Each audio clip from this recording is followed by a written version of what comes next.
Once again, we appreciate the opportunity for gathering today, for bowing before God in prayer, assembling around His throne in worship, and enjoying the fellowship of one another.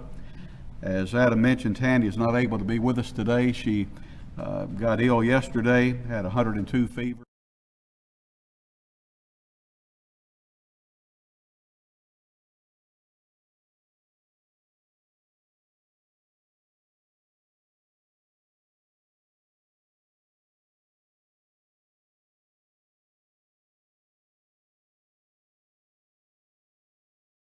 With 50 million people, and half of them had coughing and hacking and sputtering, and I said it'll be a miracle if we don't come down with something.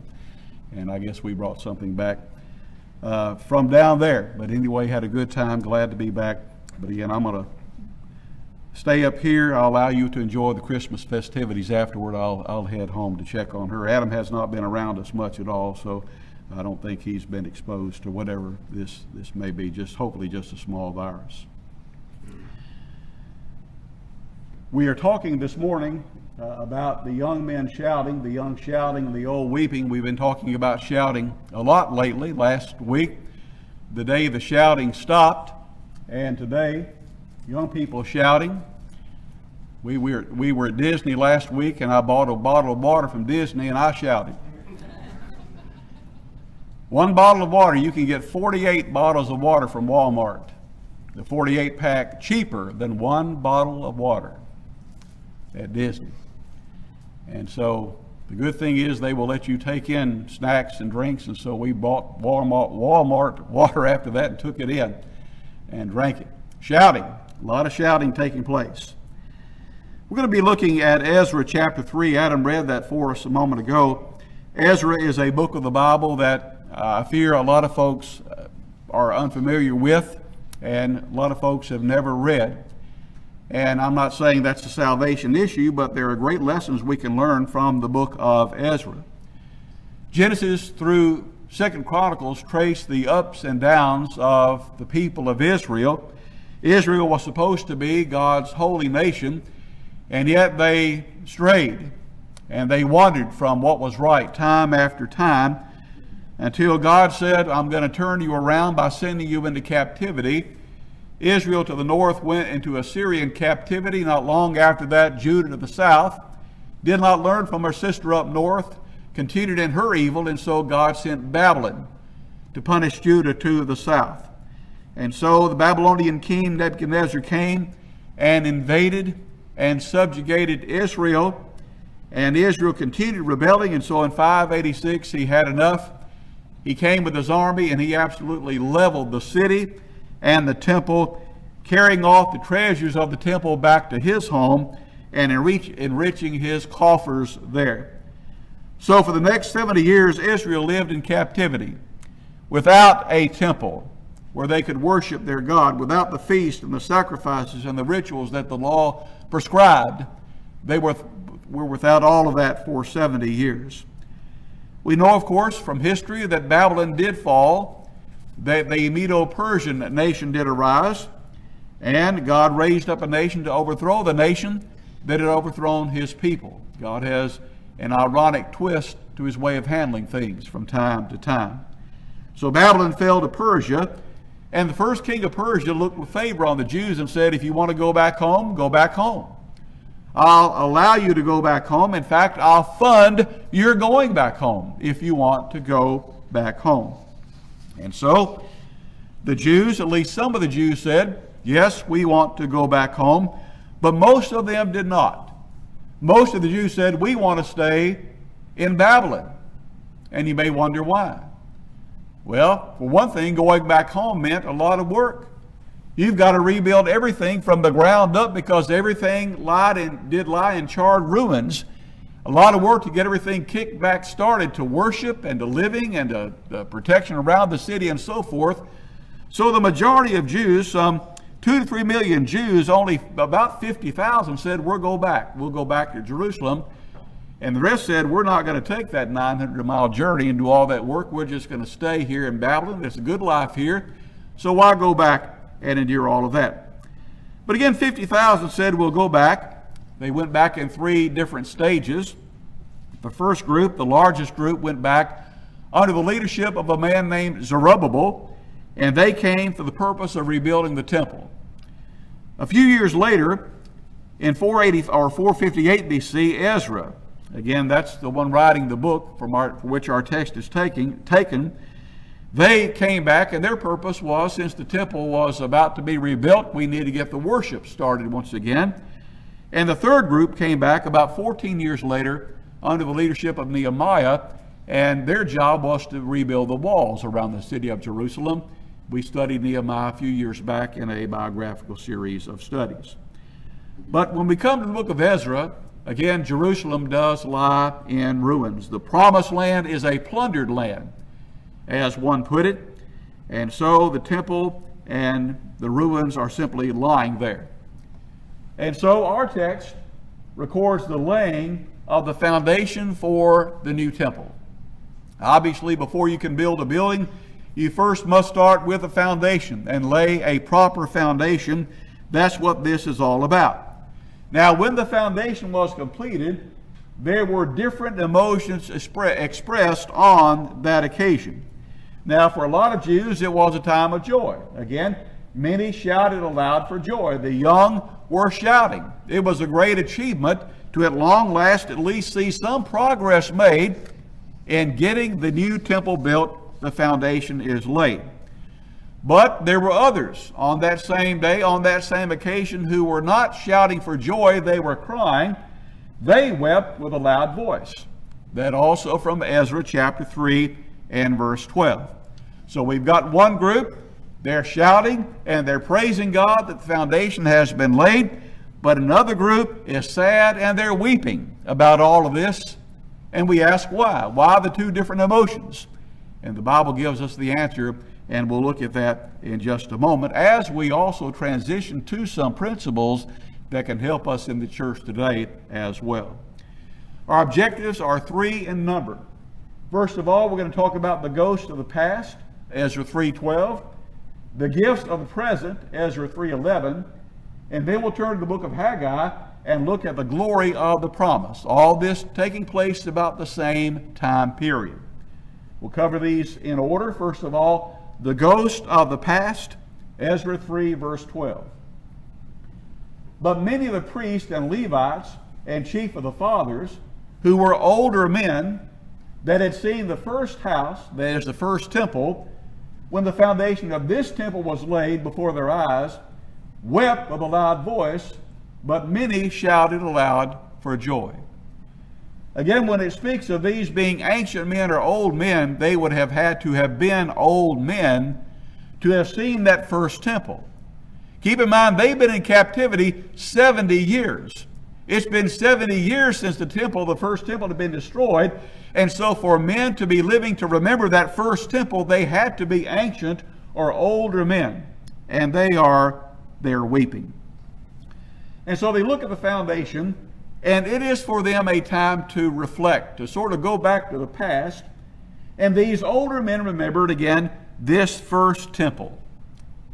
We're told from history that it was a sight to behold. We're talking about the Temple of Solomon, its grandeur, its glitz, and its gold. It must have been something to have seen, and they're reflecting on that temple. And they remember that.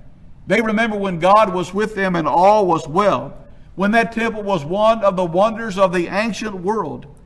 They remember the temple that if that temple were rebuilt today, the exact specifications and materials would cost in the billions of dollars to overlay all of that with gold. They remember the temple that housed the Ark of the Covenant and the mercy seat. They remember that within the ark there were the tables of stone, the 10 commandments written by the finger of God given to Moses. They remember the cloud of glory that filled the first temple. They remember the day when Solomon's temple was literally the house of God. It was a time for them to reflect. It was also a time for those men to realize that this new temple would not be the same as Solomon's temple. It would never come close to being the same as that temple. Now, it might have had the same dimensions, but it would not have the same grandeur. Now today, when congregations decide it's time to build a new building, usually the new building is a lot better than the old building. I grew up in Sharon, Tennessee, where good brother Joe is from Sharon as well. And I'm sure he and I remember the old building that we had there on Main Street, and a lot of memories in that building. And there were problems though. Parking, you had to park on the street. Really, there was really no parking there for members, and the lot was small, and the building was small, and the stairs creaked. It had a sort of a two-story to it. We had classrooms upstairs. Kids, we'd run up and down those stairs, and I'm sure it didn't help the creaking of the stairs. And so, it's time to build a new building. And so the new building they built, and it was bigger. Didn't have any problem parking. Had a nice parking lot, no stairs to creak. It was brand new. No repairs needed to be made, and it was a proud day when we had our first service in that new building, because it was a lot better, you see, than the old building. And I'm sure when the church here at Verona, when you moved into this building, again, fond memories of the old building, but this is so much better than the old. But now it's not that way with the temple. This new temple is not going to be nearly as great, at least in their mind, as the old temple. Haggai 2 and verse 3. Who is left among you who saw this house in her first glory? Who among us saw Solomon's temple? And how do you see it now compared to what is being built? Is it not in your eyes in comparison of it as nothing? This new temple is nothing compared to the temple of Solomon, and they are sad. They simply don't have the resources, the gold and so forth, to make this temple an exact duplicate of Solomon's temple. The Ark of the Covenant is gone. The tables of stone gone. The mercy seat are gone, forever gone, and they know that it's just not going to be the same. Sometimes I'm afraid that we're guilty of sort of doing what these fellows are doing here. We live in the past. You might call the glory days of the church. Some remember when the Church of Christ was the fastest growing religious group in this nation. And the fear of God, people in the community had a fear of God. And even the lost people at least respected things of God. A day when the pulpit and the pew were filled with the teachings of the Word of God, and God's presence and power were seen in the Lord's house as souls were converted and saved. And those were the good days. Those were good days. And some who so reflect on those good days sort of compare that to the church today with a broken heart, and they long for the things that are in the past. Haunted by the ghosts of the past, you might will. Longing for the conversions of yesterday, the spiritual zeal of yesterday, the enthusiasm for yesterday, the reverence for God found yesterday, the morals of yesterday. And thinking of the past and comparing that to the present, it can lead some to reflect on the ghost of the past and become sad, as these men were sad. But we need to move on, and that's what we're talking about here. The gifts of the present, Ezra 3, verse 11. These people, on the other hand, sang together by course in praising and giving thanks to God, because he's good, for his mercy endures forever toward Israel. And all the people shouted with a great shout when they praised the Lord, because the foundation of the house of the Lord was laid. What a contrast between verse 12 that we looked at in our first point, and verse 11, which we look at now. Verse 12, sadness for dwelling on the past. Verse 11, joy for looking at the present and the opportunities that now lie before them. But keep in mind, these people had not seen the first temple. They had nothing to which to compare this temple. These were those who were born in captivity, and they have come back to their homeland, but they never saw that first temple. They did not remember the first temple. They never saw the temple. But they are thankful that they are back in their homeland, And they're thankful that God has brought them there, and they're thankful that at least God's work is beginning yet once again, and it is a happy time for them. Think about what they remembered. All they remember is captivity. That's about as far back as they can go. And now they experience freedom, and they love the taste of freedom.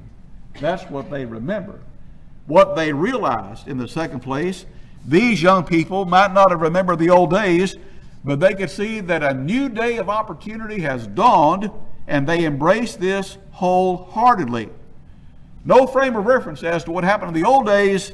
They're excited about what God is doing in their day. And to them, that's what mattered. Again, we think about that, we think about us. Some folks get so caught up in the past, they cannot get excited about the present. And so we want to avoid that extreme. We want to have balance. The past is in the past. We cannot go back to the past. We cannot live the past. We live in the present. While we learn from the past, we have to live in the present. We can go back and glean things, lessons we've learned from the past, but we have to live in the here and now.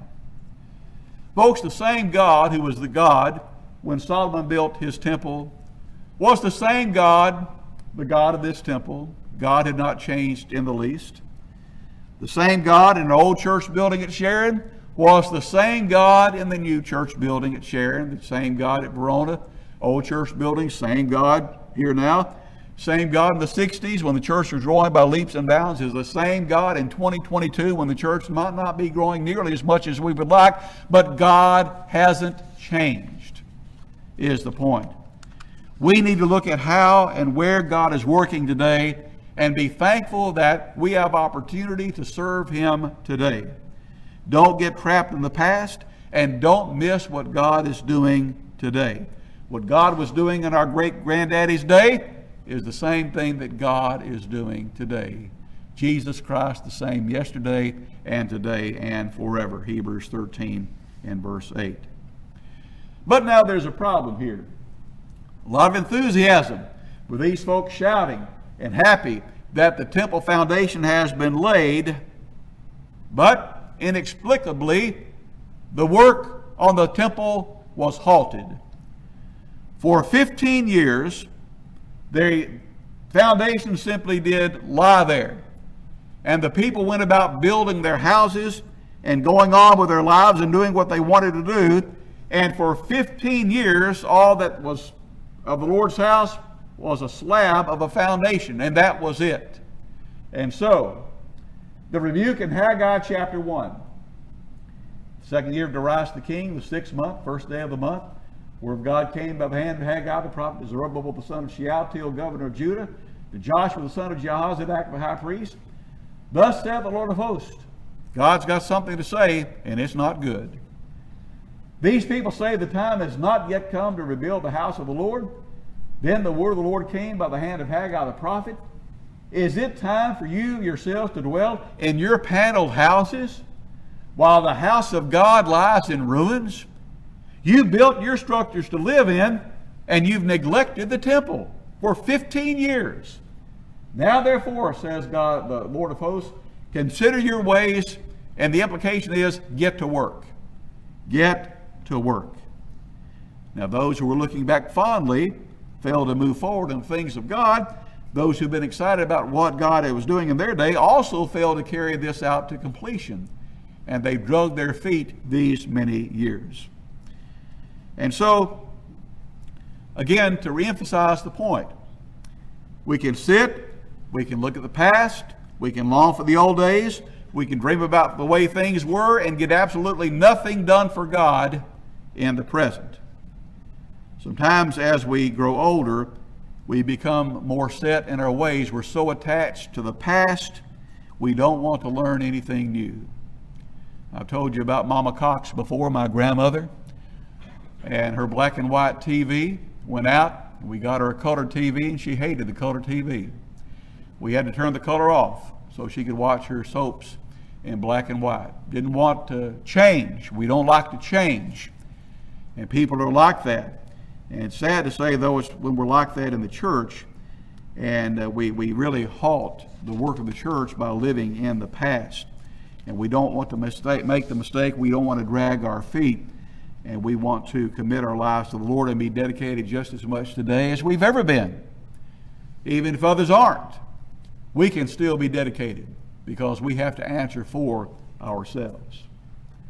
Our third observation, again looking at Haggai 2, the glory of the promise. All said, 15 years later, the work on the temple has still not been completed, and so God sent prophets Haggai and Zechariah to preach to the people, to light a fire under them, and to tell them, get to work on finishing building the temple. It might not be as great a temple as the first, but at least you'll have a temple and a place to worship and to do sacrifice. Get busy and get the work done. Well, again, they were discouraged.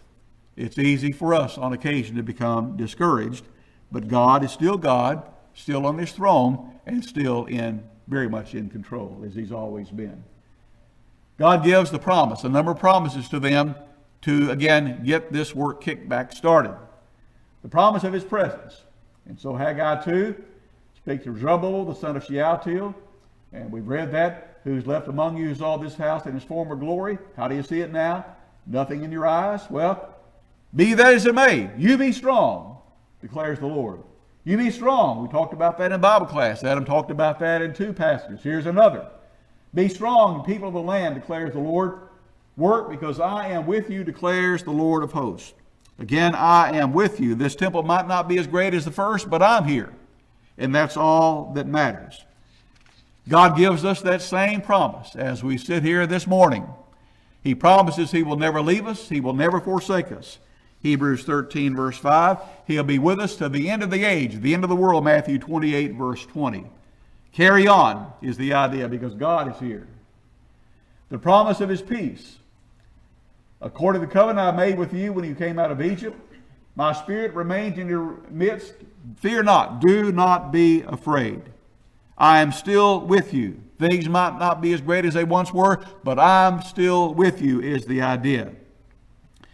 And again, God's promise of peace, the peace that passes all understanding, is with the saints today, Philippians 4, verse 7.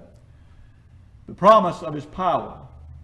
Haggai 2:6, thus saith the Lord of hosts, yet once more in a little while I will shake the heavens and the earth and the sea and the dry land. You get started, and I'll see to it that this work is brought to completion. I'm still in control regardless of how things may look. And we concentrate on the evil in this world, and it seems like society is going downhill in a downward spiral fast. God's still in control. God's still in power. He's not lost any of that. Satan and his will may be having their day, but God is still on the throne, has all authority, and in time will demonstrate that authority and power over evil and over Satan. The promise of his power. Fourth, the promise of his provisions, verses 7 and 8. I'll shake all nations, so that the treasures of all nations shall come in. I will fill this house with glory, saith the Lord of hosts. You're worried about silver? The silver's mine. You're worried about gold? The gold is mine, declares the Lord of hosts. Again, there were those wondering, how are we going to complete the temple? We don't have the funds. We don't have the resources. This temple lacks the gold and the glitz of the first temple. God says, don't worry about that. It all belongs to me anyway. I have all that you need. Paul said to the Philippians and to us by implication that my God shall supply all your need. Matthew 6:33 in Bible class this morning, the promise. If we put the kingdom first, we will have everything that we need. God has not forsaken us either. The promise of his potential, verse 9. The latter glory of this house shall be greater than the former, says the Lord of hosts. And in this place I will give peace, declares the Lord of hosts. The glory of the latter house being greater than the glory of the first, how could that be? Well, simply this. Keep in mind that the Lord Christ walked in this very temple, the latter temple. Again, only a cloud of God in the first temple, but God himself was present in this second temple. And it was far more glorious from that standpoint than the first. And we transition that and think about the wonders of eternity. Nothing compares with the wonder of heaven. Not that first temple, not the second temple, even after Herod remodeled it and enlarged it. Well, Rome came and destroyed it. And no matter what wonder of the world you want to talk about today, whether in creation or man-made, nothing compares with the wonders of heaven. And that should give us the incentive and motivation to live so that heaven can be our home. What a contrast. Young men shouting and old men weeping. If we want to, we can live our lives in the past. And some choose to do that. They choose to look back, to live life longing for what they think others have. And they spend their thoughts forever in the good old days. And that's a choice we can make. God won't make us make the right choice. But on the other hand, we can seize the opportunities that we have in the present. We can still carry out the work that God has given us to do. And in all this, God gets the glory, and that's all that matters. Since we cannot go back to yesterday, we should seize the opportunities that God gives us today in the present. One opportunity that is extended to all of us now is the opportunity of salvation, forgiveness of sins through Jesus, and a home in heaven. If you're not a child of God, think seriously about your soul's condition, the grandeur of heaven, and the awfulness of hell. We'd be glad to study further with you if you need further study. But if you're ready to commit your life to the Lord in faith, repentance, confession, and baptism, we'd be more than glad to immerse you in water today, that you be on your way to heaven. If as a child of God, you've sort of slipped and wandered and gone back into the world of sin, we'd be happy to pray for you. We're not better than you. We're all in this together. We're here to help and not hurt anybody, but we'd be glad to offer prayer on your behalf that God might forgive you. And once again, you could walk in newness of life. Again, the opportunity is ours if we need to respond as we stand, as we sing.